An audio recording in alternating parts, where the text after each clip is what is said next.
Periyar Maniammai Institute of Science and Technology, Tanjavur. B.Tech Biotechnology with specialization in computer science and biology. Dr. Srivarmas.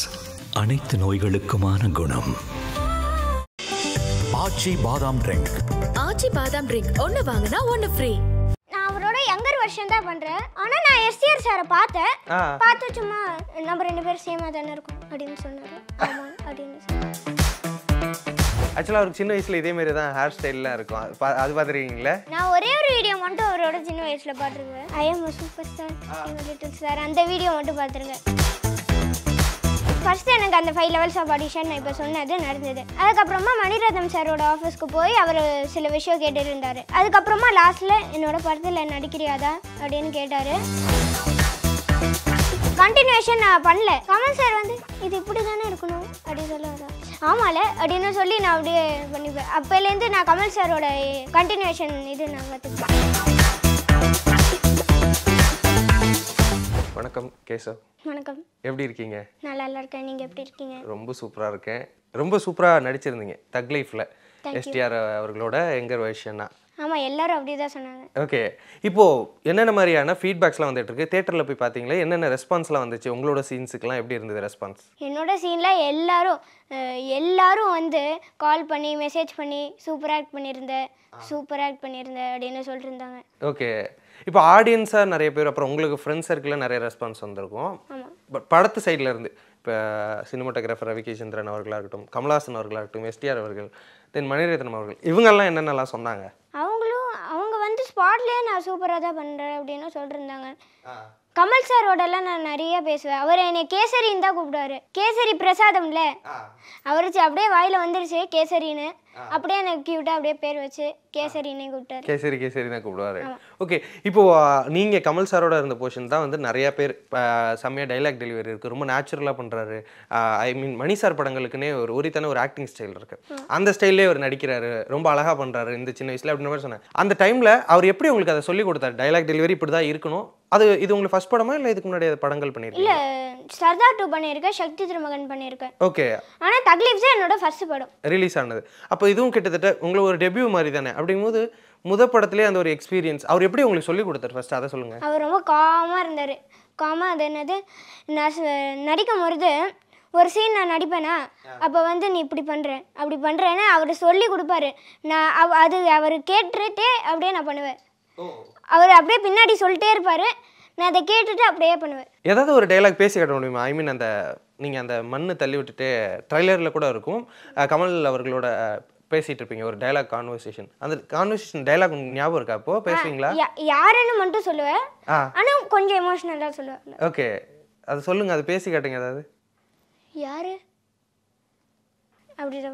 Okay, அதில் இன்னும் கொஞ்சம் நீங்கள் நிறைய பேசுவீங்களே, அந்த ஒரு சின்ன டைலாக்ஸ்லாம் இருக்குமே. நிறைய பேசுவேன். ஓகே, ஆனால் இப்போ எனக்கு அவ்வளோ ஆகும் இல்லை. Okay, ton. கமல்ஹாசன் அவர்கள் உங்களோட ஆக்டிங் பார்த்துட்டு ஸ்டேஜில் பேசியிருந்தார். இந்த மாதிரி வந்து 50 படம் நடித்த மாதிரி வந்து ஒரு பையன் நடிச்சிருப்பாரு அப்படின்ற மாதிரி சொல்லியிருந்தார். அதை கேட்கும்போது கமல்ஹாசன் அவர்கள் வந்துட்டு வேர்ல்ட்லேயே ஒரு மிகப்பெரிய ஒரு லெஜண்ட் ஆக்டிங்கில், அப்படிங்கும்போது அவர் வாயிலேருந்து இப்படியான ஒரு காம்ப்ளிமெண்ட் அதை நீங்கள் எப்படி பார்க்குறீங்க? எனக்கும் கொஞ்சம் ப்ரௌடாக தான் இருந்தது. சூப்பர் அப்படின்னு சொல்லி நான் பார்த்துக்கிறேன். ஓகே, அப்பா என்ன சொன்னார்? அவரும் ஓகே அப்படின்னு சூப்பர்னு சொல்லிட்டு. Okay, ton. தக் லைஃப் ஒரு மிகப்பெரிய ஒரு படம் அப்படிங்கும்போது இதில் ஒரு சின்ன ரோலுக்கு கூட கிடைக்கிறது அப்படிங்கிறது ஒரு மிகப்பெரிய விஷயம். இப்போ இந்த ஒரு சான்ஸ், இந்த ஒரு விஷயத்தை எப்படி நீங்கள் அட்டெண்ட் பண்ணீங்க? ஃபர்ஸ்ட் ஆடிஷன் அந்த மாதிரியான விஷயங்கள் ஃபர்ஸ்ட் எப்படி கால் வந்தது? எங்களுக்கு சரண்யா ஸ்பாட்ஸ் ஸ்டார்லேருந்து தான் எங்களுக்கு காஸ்டிங் பண்ணாங்க. சரண்யா அக்கா ரொம்ப ஸ்வீட்டாக பண்ணிருந்தாங்க. எனக்கு வந்து அப்போ என்னமோ ஒரு லெவல்ஸ் ஆஃப் ஆடிஷனில் கன்னத்தில் முத்தமிட்டால் அந்த அழுகிற சீன் இருக்கும்ல, அந்த இது பண்ணுற மாதிரி இருந்தது. நான் நிறைய ட்ரை பண்ணி பார்த்துட்டேன், ஒரு 12 டேக்ஸுக்கு வந்துருப்பேன், ஆனால் எனக்கு வரவே இல்லை. அதுக்கப்புறமா சரண்யா அக்கா ரொம்ப ஸ்வீட்டாக உனக்கு வருது அதனால நீ பண்ணி தான் ஆகணும், உனக்கு வரலன்னா நான் விட்டுருவேன் அப்படின்னு சொல்லி திரும்ப பண்ணிட்டே இருந்தாங்க எனக்கு வர வரைக்கும். அதுக்கப்புறமா கடைசியில் வந்துருச்சு. கன்னத்தில் முத்தமிட்டால் அந்த சீனை நீங்கள் ஆடிஷன் பண்ணி தான் இதுக்கு நீங்கள் இதானீங்க? இல்லை அப்படி கிடையாது, இன்னும் நிறைய லெவல்ஸ் ஆஃப் ஆடிஷன் பண்ணேன். 5 லெவல்ஸில் இது ஒரு லெவல்ஸ் ஆஃப் ஆடிஷன். ஓ, 5 லெவல் வச்சாங்களா? ஆமாம். ஓகே, மொத்தமாக நீங்கள் செலக்ட் ஆகி ஓகே தக் லைஃப்பில் வந்துட்டு நீங்கள் எஸ்டிஆர் அவர்களோட சின்ன வயசு தான் நடிக்க போகிறீங்க, கேசவ் தான் நடிக்க போகிறேன் அப்படின்னு ஃபிக்ஸ் ஆகிட்டு ஃபர்ஸ்ட் டே ஷூட் என்ன நடந்தது? என்ன ஷாட் வச்சாங்க உங்களுக்கு ஃபர்ஸ்ட் டே? இல்லை, நான் இப்போ வந்து அந்த படம் எப்படி ஆரம்பிச்சதுலேருந்து சொல்கிறேன். எப்படின்னா ஃபர்ஸ்ட் எனக்கு அந்த 5 லெவல்ஸ் ஆஃப் ஆடிஷன் நான் இப்போ சொன்னது நடந்தது. அதுக்கப்புறமா மணிரத்னம் சாரோட ஆஃபீஸ்க்கு போய் அவர் சில விஷயம் கேட்டுட்டு இருந்தார். அதுக்கப்புறமா லாஸ்ட்டில் என்னோட படத்தில் நடிக்கிறியாதா அப்படின்னு கேட்டார். நானும் ஓகேன்னு சொன்னேன். அதுக்கப்புறமா தான் இந்த படோட ஷூட்டை ஆரம்பிச்சது. நடிக்கிறேன்னு கேட்டாரா உங்கள்கிட்ட? ஆமாம். ஓகே, கேட்டார். ஓகே. ஃபர்ஸ்ட் டே ஷாட் என்ன வச்சாங்க உங்களுக்கு? ஃபர்ஸ்ட் ஷாட் ஞாபகம் இருக்கா? ஃபஸ்ட்டு ஷாட்டு எனக்கு அவ்வளோ ஞாபகம் இல்லை. ஏன்னா எனக்கு 1 or 2 years ஆகிருக்கும். ஓகே. ஏன்னா 2024 2023 மாதிரி தான் பண்ணியிருந்தாங்க அந்த ஷூட்டு எனக்கு. ஓகே. இப்போ ஆன் ஸ்பாட்டில் கமல்ஹாசன் அவர்களோட நடிக்கிறது அப்படிங்கிறதா இருக்கட்டும், டைலாக் டெலிவரியாக இருக்கட்டும், அவர் வந்து சில விஷயங்கள் எக்ஸ்ட்ரா ஒன்று பண்ணும்போது நாம் அதுக்கு மேட்ச் பண்ணுறதா இருக்கட்டும், அந்த விஷயங்கள்லாம் உங்களுக்கு டஃப்பாக தெரிஞ்சிச்சா? இல்லை ஏதாவது கமல் சார் என்ன இப்படி நடிக்கிறார் அப்படின்னு சொல்லி அவரோட ஆக்டிங்கை பார்த்து நீங்கள் ஏதாவது மெஸ்மரைஸ் ஆனீங்களா? இல்லை, ஃபஸ்ட்டு ஒரு கண்ணுக்குட்டி சீன் எனக்கு இருக்கும். அந்த இது வந்து படத்தில் இல்லை, அது தெரியல. ஆனால் வந்து நான் அதை பண்ணியிருந்தேன். அதுக்கப்புறமா அதில் பிளட் மாதிரி சில இது போட்டிருப்பாங்க ரெட் கலரில். அதோட ஒரு மாதிரி இருந்ததா.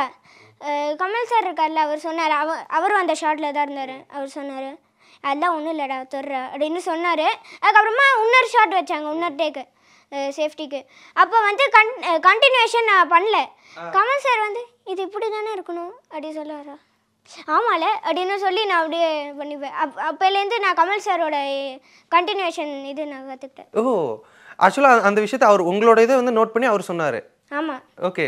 வேறு ஏதாவது சொல்லியிருக்காரு அவங்கள்ட்ட? பிகாஸ் அவர் வந்துட்டு ஆக்டிங், அவருக்கு எந்த டிபார்ட்மெண்ட் எல்லா டிபார்ட்மெண்ட்டுமே தெரியும் போது உங்கள்கிட்ட ஏதாவது சொல்லுவாரா? நீங்கள் இப்படி நடிக்கிறீங்க, நீங்கள் இப்படி பண்ணால் நல்லா இருக்கும் அப்படின்ற மாதிரி உங்களுக்கு ஏதாவது டிப்ஸ் அந்த மாதிரியான விஷயங்கள்லாம் சொல்லி? இல்லை, நாங்கள் பிரேக் டைம் இருக்குல்ல, அப்போ எங்களோட ஷார்ட் முடிஞ்சிருச்சு, அங்கே கேமரா செட் பண்ணிருப்பாங்களே, அப்போ நாங்கள் நிறைய விஷயம் பேசிட்டு இருப்போம். என்ன பேசுவீங்க? ஜென்ரலான அது என்னது லாங்குவேஜஸ்ஸு, மூவிஸ் பற்றி அந்த மாதிரி நாங்கள் நிறைய பேசுவோம். ஓகே. அவர் பேசுறது உங்களுக்கு புரிஞ்சுக்க முடியுமா? பிகாஸ் அவருக்கு நிறைய விஷயங்கள் உங்களுக்கு ஏற்ற மாதிரி பேசுவாரா, இல்லை என்னென்ன விஷயங்கள்லாம் பேசுவார் கமல்ஹாசன் அவர்கள்? இல்லை, நாங்கள் ஹிந்தி பற்றிலாம் பேசுவோம். எனக்கு ஹிந்தியில் நான் லோவர் கிரேட் முடித்தேன். நாங்கள் நிறையா பேசியிருந்தோம் ஹிந்தி பற்றி. அதுக்கப்புறமா அங்கே போர்டில் ஒரு ஹிந்தி இதெல்லாம் எழுதியிருந்ததா, அதை நாங்கள் படிச்சுட்டு நாங்கள் 2 பேரும் வந்து இது பண்ணிருந்தோம்.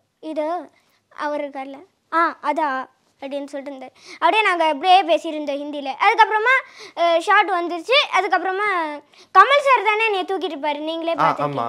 தூக்கிட்டு இருக்கும் பொழுது அது என்னது ஒரு இதில் வந்து ஷார்ட்டில் அது என்னது வேன்குள்ளே வந்து கமல் சார் டூப் இருக்குல்ல, அவங்க வந்து தூக்கிட்டு போனாங்களா. அப்போ தூக்கிட்டு போகும்பொழுது டக்குன்னு அவங்க ஜம்ப் பண்ணி வேன்குள்ளே நாங்கள் 2 பேரும் பண்ணோம். அவர் தூக்கியிருந்தாரா, இங்கே அந்த வேனோட சைடில் எட்ஜஸ் மாதிரி இருந்ததா, அதில் பட்டுட்டு அப்படியே அழுதுட்டேன். ஏன்னா அவ்வளோ இதை பட்டு கிரே ஆயிடுச்சு அந்த இடம். அதுக்கப்புறமா தலையில் இங்கே லைட்டாக பட்டுது. எல்லாரும் திட்டிகிட்டே இருந்தாங்களா அவங்கள. சரி ஓகேன்னு நெக்ஸ்ட் ஷாட் பண்ணோம். நெக்ஸ்ட் ஷாட் கரெக்டாக வந்துருச்சு. அதுக்கப்புறமா நாங்கள் சேஃப்டியாக அங்கே வந்துட்டோம். அதுக்கப்புறமா பிரேக் போட்டாங்களா சடனாக, அப்படியே அந்த இது உட்கார கவுச் இருக்குல்ல காரில், அதுலேருந்து அப்படியே நான் கீழே விழுந்துட்டேன் கிரவுண்டு.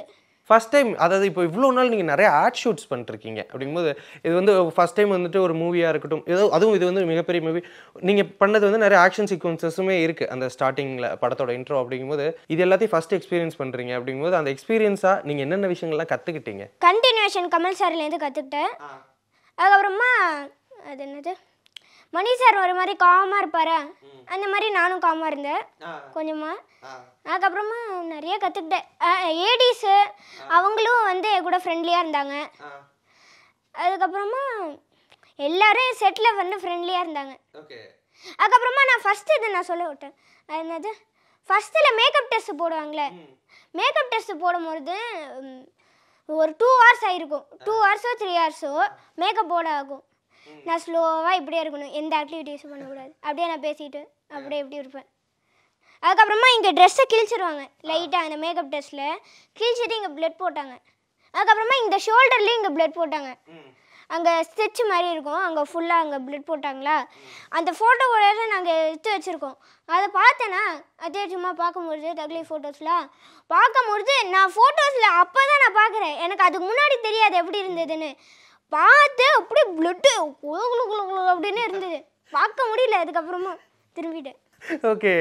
நிறைய விஷயங்கள், அதாவது வந்து கமல்ஹாசன் அவர்களோட ஸ்பெண்ட் பண்ணதாக இருக்கட்டும், மணி சாரோட ஸ்பெண்ட் பண்ணதாக இருக்கட்டும். ஆக்சுவலாக நீங்கள் பண்ணது வந்து எஸ்டிஆர் அவர்களோட ஒரு யங்கர் வெர்ஷன். அப்படிங்கும்போது எஸ்டிஆர் அவர்கள்ட்ட இருந்து ஏதாவது ஃபீட்பேக் வந்தது? அவர் எதாவது பேசினார் அவங்கள்ட்ட? நான் அவரோட யங்கர் வெர்ஷன் தான் பண்ணுறேன், அதனால ஆனால் நான் எஸ்டிஆர் சாரை பார்த்து சும்மா நம்ம 2 பேரும் சேமாக தானே இருக்கோம் அப்படின்னு சொன்னார். ஆமாம் அப்படின்னு சொல்லிட்டு ஆக்சுவலாக அவருக்கு சின்ன வயசில் இதே மாதிரி தான் ஹேர் ஸ்டைல்லாம் இருக்கும்.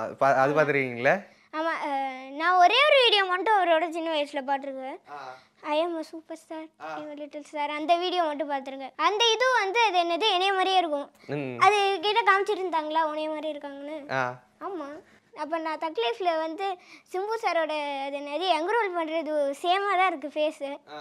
அப்போ ரியலாகவே பார்க்குற மாதிரி தான் இருக்கும். ஓகே, கண்டிப்பாக. இப்போது நீங்கள் நிறைய கற்றுக்கிட்டது இந்த மாதிரியான விஷயங்கள்லாம் சொன்னீங்க. கமல்ஹாசன் அவர்கள்ட்டேருந்து இதை நான் கற்றுக்கிட்டேன், மணி சார்ட்டேருந்து இது மாதிரி கற்றுக்கிட்டேன் அப்படின்ற மாதிரி நிறைய சீரியஸான விஷயங்கள், ஃபன்னியான விஷயங்கள்லாம் வந்துட்டு படங்கள் பின்னாடி நடக்கும். அதாவது பிஹைண்ட் த சீன்ஸ், கேமராக்கு பின்னாடி ஜாலியாக பேசிகிட்டு இருக்கிறதா இருக்கட்டும். இந்த மாதிரி ஃபன்னியாக ஏதாவது விஷயங்கள் உங்களுக்கு எப்போதுமே இந்த தக் லைஃப் செட்டில் நான் மறக்கவே மாட்டேன் இது அப்படின்னு என்ன இருக்குது? கமல் சார் தூக்கிட்டு இருப்பாரு. அதில் எனக்கு அந்த ஸ்டன் சீன்ஸ்லாம் சூப்பராக இருக்கும். அப்படியே அவர் அசைச்சு அப்படியே ஃபைட் பண்ணிட்டு அந்த சீன்லாம் அது ஒரு மாதிரி நல்லா இருக்கும். நான் ரியலாக அப்போ தான் நான் ஸ்டண்ட்டு பார்த்தேன் எப்படி பண்ணுறாங்க அப்படின்னு. ஓகே, உங்களோட போர்ஷன்ஸ் இருக்குல்ல கமல்ஹாசன் சாரோட, அது வந்துட்டு படத்தில் வந்து டிஏஜிங் பண்ணியிருப்பாங்க. அதாவது வந்துட்டு இன்னும் கொஞ்சம் எங்கர் வெர்ஷனாக காட்டணும் அப்படின்னு சொல்லிட்டு கமல்ஹாசன் அவர்களுக்கு டிஏஜிங் பண்ணியிருப்பாங்க. பட் ரியல் வெர்ஷனில் அது இருக்காது. நீங்கள் பார்க்கும்போது அவர் க்ளீன் ஷேவில் தான் இருப்பார். அப்படி இருக்கும்போது உங்களுக்கு படம் பார்க்கும்போது டிஃப்ரென்ஸ் தெரிஞ்சிச்சா? கமல்ஹாசன் அவர்களுக்கு டிஏஜிங் பண்ணியிருக்காங்க அப்படின்ற டிஃப்ரென்ஸ் உங்களுக்கு ஏதாவது தெரிஞ்சிச்சா பார்க்கும்போது? இல்லை அவர் அப்போவுமே அவ்வளோ இதாக தான் இருந்தாரா? இல்லை சேமாக தான் இருந்தார், யங்காக தான் இருந்தார். அப்பயும் யங்காக தான் இருந்தார். நான் தியேட்டரில் பார்க்கும்போது அவர் யங்காக தான் இருந்தார். ஓகே, இப்போ இவ்வளோ எக்ஸ்பீரியன்ஸ் நீங்கள் வச்சுருக்கீங்க. எத்தனை வருஷமாக நீங்கள் நடிச்சிட்டு இருக்கீங்க? நான் 1 இயர்லேருந்து ஆக்டிங் ஸ்டார்ட் பண்ணேன். 1 வயசுலேருந்து? ஆமாம், 1 வயசுலேருந்து. என்னோட அப்பாவும் ஆட் ஃபிலிம் டைரக்டர் தான். அதில் வந்து ஃபஸ்ட்டு இது கொஞ்சம் மாண்டேஜஸ்லாம் வச்சாங்களா, அப்போ நான் 1 இயர்லேருந்தே ஆரம்பிச்சிட்டேன். 7 இயர்ஸ்லேருந்து அது என்னது இன்னும் கொஞ்சம் ஆட்ஸ் அந்த மாதிரி இன்னும் நிறையா ஸ்டார்ட் பண்ணேன். ஓகே, இன்னும் நிறையா நான் அப்போ தான் க்ரோ ஆகி நான் இன்னும் தெரிஞ்சுக்கிட்டேன். ஓகே, இதுவரை எத்தனை ஆட்ஸ் நீங்கள் பண்ணியிருப்பீங்க? தெரியாது, ஒரு 20-25 ஆட்ஸ் மேலே பண்ணியிருப்பேன். 25 ஆட்ஸ் பண்ணியிருக்கீங்க. படம் இப்போ ஒரு 3 பண்ணிட்டீங்க. சர்தார் 2, சக்தி திருமகன், தக் லைஃப். ஓகே, இல்லை கிட்டத்தட்ட ஒரு 30+ ப்ராஜெக்ட்ஸ் நீங்கள் வந்து ஓரளவுக்கு நிறைய பண்ணியிருக்கீங்க. அப்படிங்கும்போது இப்போ இவ்வளோ வருஷத்தில் நீங்கள் ஒவ்வொரு விஷயமா அப்கிரேட் ஆகிருப்பீங்களே, நான் இந்த விஷயத்தை நான் அப்கிரேட் பண்ணியிருக்கேன் என்னோட ஆக்டிங்கில், என்னோட ஸ்கில் அப்படின்னா நீங்கள் என்ன சொல்லுவீங்க? தக் லைஃப்பில் வந்து அது என்னது அந்த தூக்கிட்டு இருக்கிற ஷாட்டில் ஒரு ஷாட் இருக்கும். அது நீங்கள் படம் பார்த்துக்கோங்க. அது பண்ணும்போது ஒருத்தவங்க மட்டும் வந்து கன் காமிச்சிருப்பாங்களா, அந்த கன் காமிக்கிற சீனில் ஒரு ஷாட்டில் நான் கண்ணை மூடிட்டேன். ஐயோ கண்ணை மூடிட்டேனே, சரி நெக்ஸ்ட் ஷாட் வைக்கணும் அப்படின்னு சொன்னேன். நெக்ஸ்ட் ஷாட் வச்சுட்டாங்க. அப்போ வந்து கண்ணை திறந்துகிட்டே இருந்தேன், பார்த்துட்டே இருந்தேன், கண்ணை மூடக்கூடாதுன்னு பார்த்துட்டே இருந்தேனா. ஆனால் எனக்கு கண்ணு ஒரு மாதிரி ஆயிடுச்சு. கண்ணை மூட பார்க்குறேன், கண்ணை மூடவே இல்லை, அப்படியே இருக்கு. சரி பரவாயில்ல அப்படின்னு சொல்லி பார்த்துட்டே இருந்தேன். ஷார்ட் முடிஞ்சிருச்சு. அப்போ நல்லா நான் கண்ணை மூடிட்டு நல்லா கசக்கிட்டு நல்லா இருந்தேன். அதுக்கப்புறமா தான் கண்ணு ஒரு மாதிரி. பரவாயில்ல, இந்த மாதிரியான விஷயங்கள் கேமராக்கு இப்படி நடிக்கணும், இந்த ஃப்ரேமில் இப்படி இருக்கணும், இந்த விஷயங்கள்லாம் நீங்கள் நிறைய கற்றுருக்கீங்க இந்த வயசில். அப்படிங்கும்போது ரொம்ப ஆச்சரியமாக இருக்குது. மணி சார் வந்துட்டு நிறைய பாசிட்டிவாக நீங்கள் எப்படி நடிக்கிங்கிற ஃபீட்பேக் கொடுத்துருப்பார். நடிக்கும் போது கரெக்ஷன் சொல்கிறதா இருக்கட்டும், கட் சொல்கிறதா இருக்கட்டும், ரீடேக் போகிறதா இருக்கட்டும், என்னென்ன விஷயங்களுக்கெல்லாம் போனார்? இல்லை இப்படி பண்ணக்கூடாதுன்னு சொல்லலை, 1-2 தான் அப்படி சொல்லியிருப்பாரு. நீ இப்படி இன்னும் கொஞ்சம் ஆட் பண்ணலாம் அப்படிதான் சொல்லியிருப்பாரு மோஸ்ட்லி. ஓகே, இதை நீ மைனஸ் பண்ண வேணாம்னு மோஸ்ட்லி சொல்ல மாட்டாரு. இதை இன்னும் கொஞ்சம் ஆட் பண்ணு, இது இன்னும் கொஞ்சம் எமோஷனா ஆக்கு அப்படின்னு தான் சொல்லியிருக்காரு. ஓகே, இப்போ இவ்வளோ ஆட்ஸ் பண்ணிட்டு இருக்கீங்க, இவ்வளோ இப்போ படங்கள் பண்ணிருக்கீங்க. அப்படிங்கும்போது உங்களோட ஸ்டடீஸ் என்ன படிச்சுட்டு இருக்கீங்க இப்போ? நான் ஸ்கூல்லையும் வந்து ஸ்கூலுக்கும் எனக்கு சப்போர்ட் பண்ணுறாங்க, ஹேர் வச்சுக்க நடிக்க. நான் லீவ் கேட்கும் போதே நாங்கள் ஷூட்டிங்க்கு போகிறோம் அப்படி சொல்லி தான் நாங்கள் லீவ் கேட்போம். ஓகேன்னு சொல்லிடுறாங்க. ஓகே, இப்போ வருஷத்தில் எத்தனை நாள் நீங்கள் ஷூட்டுக்காக ஒரு லீவ் எடுப்பீங்க நீங்கள்? தெரியல, ஒரு தக் லைஃப்க்கு எனக்கு 10 days எடுத்தாங்க. ஒரு 10 days அதுக்காக லீவ் போட்டிருப்பேன். ட்ராவலுக்கு ஒரு 11 days அந்த மாதிரி வச்சுக்கலாம். 11 daysனே வச்சுப்போம், 11 or 12 தெரியல, வச்சுப்போம். அதுக்கு நாங்கள் லீவ் போட்டுருவோம். அவங்க ஒன்றும் சொல்ல மாட்டாங்க. அவங்களும் ஸ்கூலில் எனக்கு சப்போர்ட் பண்ணுவாங்க, தேவி அகாடமியும். ஓகே, ஸ்கூலில் சப்போர்ட் பண்ணுறாரு. இப்போ அப்பா ஆட் ஃபிலிம் டைரக்டர், உங்களை வந்து 1 வயசுலேயே பண்ணிட்டார். உங்களுக்கு ஏதாவது பர்சனலாக வேறு ஏதாவது இன்ட்ரெஸ்ட் இருக்கா? உங்களுக்கு இதில் தான் இன்ட்ரெஸ்ட்டா உங்களுக்கு நடிக்கிறது? நான் மியூசிக் பண்ணுவேன். மியூசிக் பண்ணுவேன், அதில் எனக்கு இன்ட்ரெஸ்ட் இருக்குது. ஆக்டிங்கில் எனக்கு இன்ட்ரெஸ்ட் இருக்குது. இந்த 2ல் தான் எனக்கு மோஸ்ட்லி இப்போ அது என்னது இன்ட்ரெஸ்ட் இருக்குது இப்போதைக்கு. ஓகே, ஃபர்ஸ்ட் அப்பாட்ட நீங்கள் ஏதாவது இது ரிலேட்டடாக கேட்டிருக்கீங்களா? நான் இதை பண்ணணும் அப்படின்னு சொல்லிட்டு ஏதாவது கேட்டிங்களா அப்பாட்ட? ஆக்டிங் ரிலேட்டடாக சரண்யா ஸ்பாட்ஸ் டேலண்ட் இருக்குல்ல, அதில் ஒரு 3 days வந்து இது போயிருந்தேன், கிளாஸ் மாதிரி கோர்ஸ் மாதிரி 3 days போயிருந்தேன். அதில் செகண்ட் டே இருக்குல்ல, செகண்ட் டேல எனக்கு ஃபுல் ஃபீவரு, கோல்டு எனக்கு ஃபுல் எல்லாமே எனக்கு வந்துருச்சு செகண்ட் டேல. என்னடா வந்துடுச்சு, அம்மா சொன்னாங்க விட்டுருவோம்மா, ஏன்னா உனக்கு ரொம்ப கோல்டாக இருக்குது, 3rd டே மட்டும் விட்டுருவோம்மா அப்படின்னு சொன்னேன். இல்லை இல்லை நான் போயே ஆவேன், எனக்கு சரண்யாக்கா ரொம்ப ஸ்வீட்டாக சொல்லி தராங்க, நான் போயே ஆவேன் அப்படின்னு சொல்லி நான் போனேன். ஓகே, இப்போ அப்பா சப்போர்ட் பண்ணுறது ஓகே, பிகாஸ் அவரும் இந்த ஃபீல்டில் இருக்காரு, ஆர்ட் ஃபிலிம் டேரக்டர் கண்டிப்பாக அவர் சப்போர்ட் பண்ணுவார், நம்ம பிள்ளையும் வரணும் அப்படின்னு சொல்லிட்டு. அம்மா என்ன பண்ணுறாங்க, அம்மா எப்படி உங்களுக்கு சப்போர்ட் பண்ணுறாங்க? அம்மாவும் எனக்கு நல்லாவே சப்போர்ட் பண்ணுவாங்க. செமையாக சப்போர்ட் பண்ணுவாங்களா? உங்களை இந்த மாதிரி ஸ்பாட்டுக்கு கூப்பிட்டு போகிறது, உங்களை கோஆர்டினேட் பண்ணுறது, இதெல்லாம் யார், அப்பா பண்ணுறாரா இல்லை அம்மா பண்ணுறாங்களா? இல்லை, மோஸ்ட்லி எனக்கு ஷூட்டிங்க்கு வர்றது அம்மா தான். கொஞ்சம் நீ இப்படி பண்ணலாம் அப்படின்னு சொல்றது 2 பேரும் தான் பண்ணலாம், 2 பேரும் பண்ணலாம். என்ன அட்வைஸ் பர்சனலாக கொடுப்பாரு அப்பா உங்களுக்கு கொடுத்த ஒரு பெஸ்ட் அட்வைஸ், அம்மா உங்களுக்கு கொடுத்த ஒரு பெஸ்ட் அட்வைஸ்னா என்ன? அப்பா கொடுத்த best advice try your best. நான் அதை தான் மோஸ்ட்லி பண்ணுவேன், என்னோட பெஸ்ட்டை கொடுப்பேன். அம்மா வந்து இன்கேஸ் வந்து ஏதாச்சும் ஷார்ட்டில் வந்து இந்த மாதிரி இருந்ததுன்னா அவங்க சொல்லுவாங்க, அதை கேட்பேன். நீங்கள் நடிச்சிருக்கீங்க, நீங்கள் ஒரு விஷயத்த நீங்கள் பண்ணதை வச்சு கற்றுக்கிறது, இல்லை உங்களோட டேரக்டர்ஸ், உங்களோட ஆக்டர்ஸ், கோ ஆக்டர்ஸ் சொல்கிறத வச்சு கற்றுக்கிறது வேறு. நீங்களாக பர்சனலாக ஒரு படத்தை பார்த்தோ இல்லை வேறு ஒரு ஆக்டர்ஸை பார்த்து நம்ம கற்றுக்கிறதுன்னு ஒன்று இருக்குல்ல, இவங்க எப்படி இதை பண்ணுறாங்க அப்படின்னு நீங்கள் ஆச்சரியப்பட்டு நான் இன்ஸ்பயர் ஆனது, நான் கற்றுக்கிட்டது அப்படின்னா நீங்கள் என்ன சொல்லுவீங்க? மோஸ்ட்லி நான் ஹாலிவுட் ஃபிலிம்ஸ் நான் நிறையா பார்ப்பேன். அதில் எனக்கு வந்து என்னது ஸ்டண்ட்டில் எனக்கு டாம் க்ரூஸ் பிடிக்கும். ஆக்டிங்கில் எனக்கு வில் ஸ்மித்தும் டாம் ஹாலண்ட் இவங்க 2 பேரும் நிறைய ஆக்டிங் பண்ணுவாங்க, அது எனக்கு பிடிக்கும். ஓகே, மோஸ்ட்லி இந்த 3 பேர் நல்லா பண்ணுவாங்க இங்கிலீஷில். ஓகே, தமிழ் படங்கள்னா உங்களுக்கு யாரை ரொம்ப பிடிக்கும்? இவங்களோட ஆக்டிங் பார்த்து நான் ரொம்ப இன்ஸ்பயர் ஆயிருக்கேன் அப்படின்னா? எனக்கு எல்லாரையும் பிடிக்கும், ஆனால் ஸ்பெஷலாக கேட்டிங்கன்னா இன்னும் கொஞ்சம் எனக்கு எக்ஸ்ட்ராவாக தனுஷ் சார் பிடிக்கும். இப்போ தான் உங்களோட ஃபர்ஸ்ட் படம் ரிலீஸ் ஆயிருக்கு. தக் லைஃப் ரிலீஸ் ஆனதுக்கப்புறம் உங்களோட ஃப்ரெண்ட்ஸ் மத்தியில் உங்களோட ஒரு இமேஜாக இருக்கட்டும், எல்லாரும் உங்களை பார்க்குறதா இருக்கட்டும், கேட்குறதா இருக்கட்டும், என்னென்ன விஷயங்கள்லாம் கேட்டுட்டு இருக்காங்க? இல்லை, நான் இப்போ ஜூன் 5 எனக்கு ஸ்கூல் ரீஓப்பனிங் ஆனிச்சு. ஜூன் 5 போல், ஜூன் 6 போல். ஏன்னா வந்து ஜூன் 5 வந்து எனக்கு அது என்னது நான் வெளியில் போயிட்டேன், அது என்னது ஷூட்டிங்க்கு அந்த மாதிரி போயிட்டேன். ஜூன் 6 நான் ஷூட்டிங் போயிட்டேன் வேறு இடத்துக்கு. போனதுனால எனக்கு 2 டே அட்டன் பண்ண முடியல. ஃபஸ்ட்டு டே மோஸ்ட்லி எனக்கு எதுவும் நடத்தலை.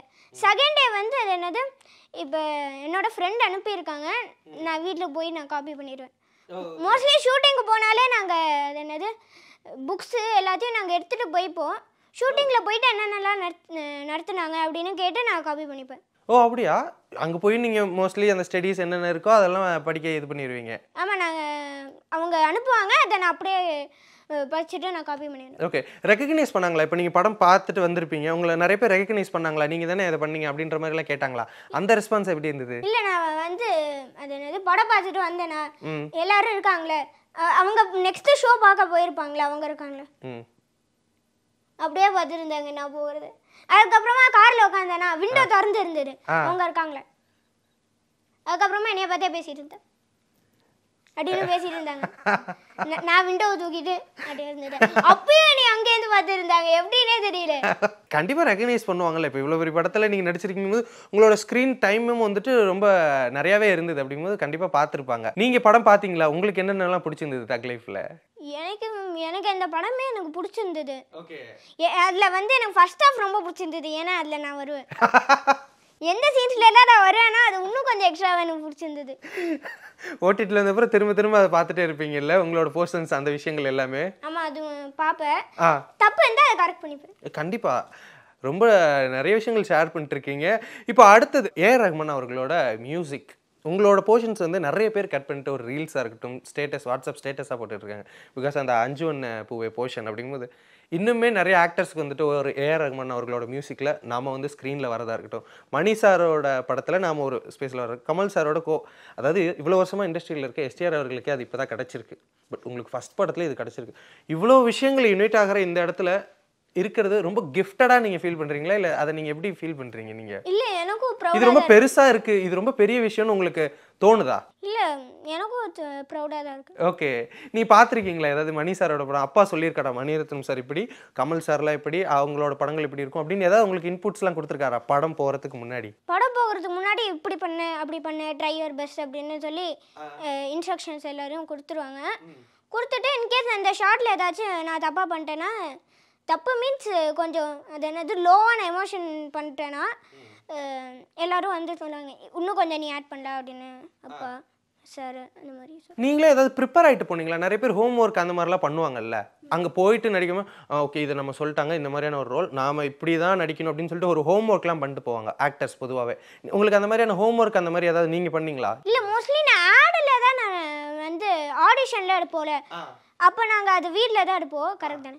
அப்போ வந்து அட்வர்டைஸ்மெண்ட்லலாம் நான் வந்து வீட்டில் ஆடிஷன் பண்ணிடுவேன். அதே எனக்கு ஒரு ஆக்டிங்காக இருக்கும். ஆனால் மூவிஸில் நான் மோஸ்ட்லி அது என்னது வீட்டில் பண்ணிட்டு போக மாட்டேன். ஸ்ட்ரெயிட்டாக ஸ்பாட்டுக்கு போவேன், என்ன சீன்னு கேட்டுப்பேன், பண்ணிட்டு அதை அப்படியே பண்ணிடுவேன். ஓகே, டப்பிங் யார் பண்ணா? ஐ மீன் உங்களோட ரோலுக்கு? இல்லை, தமிழ், தெலுங்கு, ஹிந்தி 3மே நான் தான் பண்ணியிருக்கேன். நீங்கள் தான் பண்ணீங்க? ஓகே, என்ன ஐ மீன் உங்களுக்கு பேசுவீங்களா நீங்கள் தெலுங்கு அண்ட் ஹிந்தி எல்லாம்? ஹிந்தி வந்து நான் சொல்லியிருக்கேன்ல, அந்த லோயர் கிரேடு நான் முடிச்சிருக்கேன். அது வந்து எனக்கு கொஞ்சம் கொஞ்சமாக தெரிஞ்சது. அதனால நான் ஹிந்தி இன்னும் கொஞ்சம் ஈஸியாக பண்ணிட்டேன். தெலுங்கு வந்து அந்த ப்ரொனவுன்சியேஷனில் சொல்லி கொடுத்தாங்க, அங்கே சில பேர் இருந்தாங்க, அதை சொன்னாங்க. ஹிந்தியும் எனக்கு கொஞ்சமாக சொல்லி கொடுத்தாங்க. எப்படி நான் அதே நான் சொல்லிட முடியாதுல்ல அப்படியே டைலாக். Okay, ton. சக்தி திருமகன் ஷூட் முடிஞ்சிச்சா? சர்தார் 2 முடிஞ்சிச்சா? ரெண்டுமே முடிஞ்சிருச்சு. ஆனால் என்னோட போர்ஷன் முடிஞ்சிருச்சு, மற்றவங்க போர்ஷன் எனக்கு தெரியல. Okay, done. நீங்கள் வந்துட்டு மைண்ட் அளவில் ப்ரிப்பேர் அது ஓகே. பட் இந்த படத்தில் வந்துட்டு நீங்கள் வந்துட்டு ஒரு நியூஸ் பேப்பர் பாயெல்லாம் வரீங்கல்ல, ஸோ அதுக்கு ஏதாவது ஹோம் ஒர்க் பண்ணியிருக்கீங்களா? நீங்கள் பிகாஸ் ரியல் லைஃப்பில் நீங்கள் அதை பண்ணியிருக்க முடியாது. ஸோ அந்த மாதிரியான ஹோம் ஒர்க் என்னென்னலாம் பண்ணீங்க? ஸ்கேட்டிங் போர்டில் வந்து நாங்கள் தனியாக வந்து ஒரு பாய் நாங்கள் பிடிச்சிக்கிட்டோம். அவங்க நியூஸ் பேப்பர் பாய் தான். அதனால நாங்கள் எல்லா வீட்டுக்கு போய் நாங்கள் 2 பேரும் அது என்ன பேப்பர் போடுவோம். ஆனால் நான் ஸ்கேட் போர்டு வந்து நாங்கள் தனியாக ப்ராக்டிஸ் பண்ணிட்டோம். பேப்பர் போடுறது நான் ஒரு தடவை தனியாக ப்ராக்டிஸ் பண்ணிட்டோம். அதுக்கப்புறமா 2மே சேர்த்து ஒரு தடவை நான் ப்ராக்டிஸ் பண்ணிட்டேன். ஓ, எத்தனை நாளாக நீங்கள் இதுக்கான ஒரு ப்ராக்டிஸ் எடுத்துக்கிட்டீங்க? அந்த ஸ்கேட் போர்டாக இருக்கட்டும், நியூஸ் பேப்பர் பாயாக இருக்கட்டும். 10 டேஸும் நான் பண்ணியிருப்பேன். ஓ, அப்படியா? ஃபுல்லாக இது பண்ணீங்க. ஓகே, இப்போ உங்களுக்கு ஸ்கேட் போர்டில் ஓரளவுக்கு எக்ஸ்பர்ட் மாதிரி ஆயிட்டீங்களா இல்லை எப்படி இருக்கீங்க? இல்லை, எக்ஸ்பர்ட்னு சொல்ல முடியாது. ஆனால் எனக்கு பேசிக்ஸ்லாம் தெரியும்.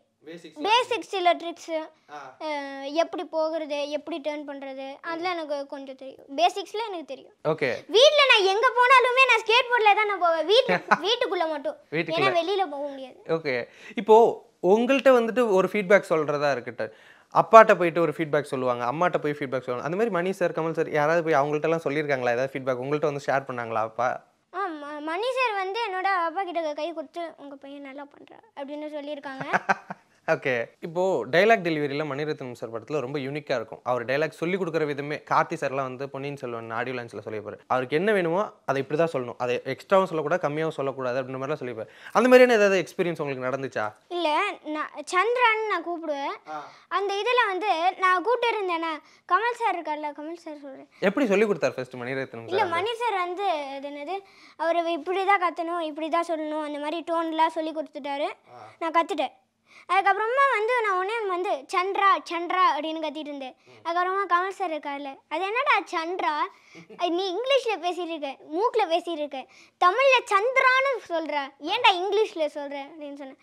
ஓகே சார் அப்படின்னு சொல்லி அதுக்கப்புறமா சந்திரா சந்திரான்னு கூப்பிட்டுருந்தேன். வாய்ஸே அப்போ போயிடுச்சு. ஓகே, இப்போ உங்கள் கூட கோ ஆக்டர்ஸ் அந்த எல்லோரும் இருப்பாங்கல்ல, அவங்களோட ஃப்ரெண்ட்லியாக அந்த ரொம்ப நாள் நீங்கள் ட்ராவல் பண்ண ஒரு ஆக்டர் அப்படின்னா யார்? ஐ மீன் இதில் உங்களுக்கு ஒரு ஃப்ரெண்ட்லியாக இருந்தாங்க, நான் இவங்க கூட இருந்தேன் ரொம்ப நேரம் மறக்கவே முடியாது அப்படின்னா யார்? மேபி உங்களோட தங்கச்சியாக நடித்தவங்க கமல் சார், தென் வந்துட்டு அது போலீஸ் கேரக்டர் பண்ணியிருப்பார்ல அவர், இந்த மாதிரி நிறைய பேர் இருந்தாங்களே, யார் உங்கள் கூட ரொம்ப ஃப்ரெண்ட்லியாக இருந்தா? எல்லோரும் இருந்தாங்க. ஆனால் மோஸ்ட்லி வந்து சஞ்சனாக்கா தான் எனக்கு மோஸ்ட்லி ட்ரெயின் பண்ணாங்க. எங்களுக்கு நிறைய ப்ராப்ளம் கூட பண்ணுவாங்க. ஒரு தடவை நீ பண்ணி பார்த்துடுறா ட்ரைனிங்கு, ஒரு தடவை ஸ்கேட் போர்டில் அப்படின்னு சொல்லுவாங்க. நான் இருக்கால, இல்லை நான் ஷார்ட்டாகவும் பண்ணிக்கிறேன், எனக்கு இப்போ வேணாம் அப்படின்னு சொல்லுவேன். அதுக்கப்புறமா நான் ஸ்கேட் போர்ட் பண்ணேன்னா, ஸ்கேட் போர்ட் பண்ணும்போது நான் முன்னாடி தெரியாமல் கால் வச்சுட்டேன். அது வேறு மாதிரி ஸ்கேட் போர்ட், இப்படி இவ்வளோ தான் இருந்தது. நீங்கள் படம் பார்த்தாலே தெரியும். உடனே அது ஒன்று தான், அந்த வீலே ஒரு மாதிரி எது இருந்ததா, அங்கே வந்து பின்னாடி டேர்னிங் பண்ணுறதுக்கு எதுவுமே இல்லை. ஓகேயா? அப்போ வந்து நான் ப்ராக்டிஸ் பண்ணிருந்தேன்னா, நான் தெரியாமல் ஸ்பேஸே இல்லாமல் நான் முன்னாடி தெரியாமல் கால் வச்சுட்டேன். முன்னாடி போய் அப்படியே விழுந்துட்டேன் கவுந்து. ஓ, நிறைய எக்ஸ்பீரியன்ஸ் இதில் கற்றுருக்கீங்க இந்த படத்தில். ஆமாம், நிறைய தான் எனக்கு இதுவாக இருக்குது. அப்போ நான் இப்படியே பார்த்துருக்கும் பொழுது ஒருத்தவங்க வந்து என்னை அது என்னது தள்ளி விட்டு போனாங்க. நாற்கலை என்னை இப்படி ஆயிடுச்சு. அது ஒரு மாதிரி விழ வந்துட்டேன். ஆனால் ரீடேக் எடுக்கக்கூடாது அப்படின்னு வந்தேன்னா, அந்த ஃபயர் ஒர்க்ஸ் கன்லாம் வச்சுருப்பாங்களே அந்த கன் ஷாட்டில், அதில் வைக்கும் பொழுது இங்கே ஒன்று போணுச்சு, அப்படியே இங்கே நெத்தியில் லைட்டாக பட்டு போணுச்சு. அதுக்கப்புறமா லைட்டாக இங்கே போணுச்சு அப்படியே. அதுக்கப்புறமா வாயில் போணுச்சு, லைட்டாக இப்படிலாம் போணுச்சு. அதில் உங்களுக்கு எதுவும் இன்ஜுரி அந்த மாதிரிலாம் எதாவது இல்லை அவ்வளோலாம் கிடையாது, லைட்டாக அப்படியே பட்டுட்டு போணுச்சு, அவ்வளோதான் லைட்டாக. ஓகே. இப்போ எந்த படமாக இருக்கட்டும், ஏதாவது ஒரு விஷயத்துக்கு ஆடிஷன் நம்ம கொடுப்போம். ஏதாவது ஒரு விஷயம் இப்போ நீங்கள் கன்னத்தில் முத்தமிட்டால் கூட நீங்கள் நடிச்சு காட்டணும் அப்படின்னு சொன்னீங்க. அது மாதிரி உங்களுக்கு ரொம்ப ரொம்ப ஃபேவரட் சீன் யாராவது என்னை நடிச்சு காட்ட சொன்னாலோ இல்லை ஆடிஷன் கேட்டாலோ நான் நிறைய எமோஷன்ஸ் இருக்க இந்த டைலாக்ஸ் தான் நான் பேசுவேன் அப்படின்ற மாதிரி உங்களுக்கு ஏதாவது ஸ்பெஷலாக உங்களுக்கு பிடிச்ச சீன் அதை எனக்கு இப்போ ஏதாவது நடிச்சு காட்ட முடியுமா? என்னது என்னோட பேத்திக்கா? அண்ணா அண்ணா என்னோட பேத்திக்கா, பாட்டி என்னோட பேத்திக்கா, ஐஸ்கிரீம் அண்ணா என்னோட பேத்திக்கா, என்னோட பேத்திக்கா, கோல்டி என்னோட பேத்திக்கா. ஓ, இது என்ன எதில் வர டைலாக்ஸ் இது? இது ஐசிஎல்டிஎம்டி பார் இருக்குல்ல. நீங்கள் நடிச்ச ஆடு இதில்? நான் நடிச்ச ஆடு. ஓகே. இதில் இந்த மாதிரியான வித்தியாசமான விஷயம்ல ஒரே டைலாக் நீங்கள் பேசுனீங்க. ஆமாம். வாவ். என்னது என்னோட பேத்திக்கா, அது மட்டும் தான் வேற இது, அதுலேயும் பேத்திக்கான்னு வந்துடும். ஓ ஓகே. அதுலேயும் என்னோட பேத்திக்கான்னு வந்துடும், அது முன்னாடி தான் என்னதுன்னு வரும், அவ்வளோதான். Okay, thank you so much. நிறைய விஷயங்கள் ஷேர் பண்ணிக்கிட்டீங்க. இன்னும் மிகப்பெரிய சக்ஸஸ்லாம் நீங்கள் பார்க்கணும் அப்படின்னு சொல்லிட்டு சினி உலகம் சார்பாக வாழ்த்துக்கள் தெரிவிச்சுக்கிறேன். Congrats. Thank you. Periyar Maniammai Institute of Science and Technology, Tanjavur. BTech Biotechnology with specialization in computer science and biology. Doctor Srivarma's அனைத்து நோய்களுக்குமான குணம். ஆச்சி பாதாம் ட்ரிங்க். ஆச்சி பாதாம் ட்ரிங்க் ஒன்னு வாங்கினா ஒன்னு ஃப்ரீ.